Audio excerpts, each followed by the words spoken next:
Pitsus Febri Adriansyah tiba-tiba menghilang usai resmi ditetapkan sebagai tersangka.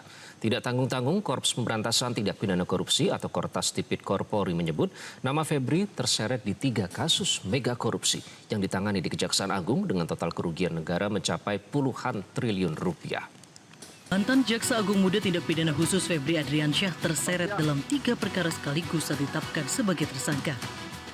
Penetapan Febri sebagai tersangka terjadi hanya beberapa jam setelah dirinya mengundurkan diri dari kursi Jampitsus di hari yang sama.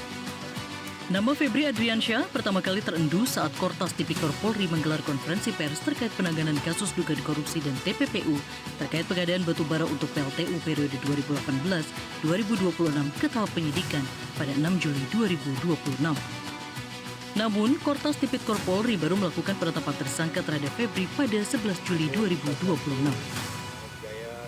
Kemudian kita juga telah menetapkan saudara MA dalam perkara dugaan tindak pidana korupsi dan atau tindak pidana pencucian uang dalam proses penanganan hukum oleh pegawai negeri atau oknum penyelenggara negara dalam perkara PT Asabri dan atau tindak pidana korupsi lainnya sebagaimana dimaksud pasal 12 huruf I kecil, 12 huruf B besar tindak pidana korupsi dan pasal 3, 4 TPPU atau Sakaran KUHP adalah 607 yang ayat 1 huruf A dan huruf B.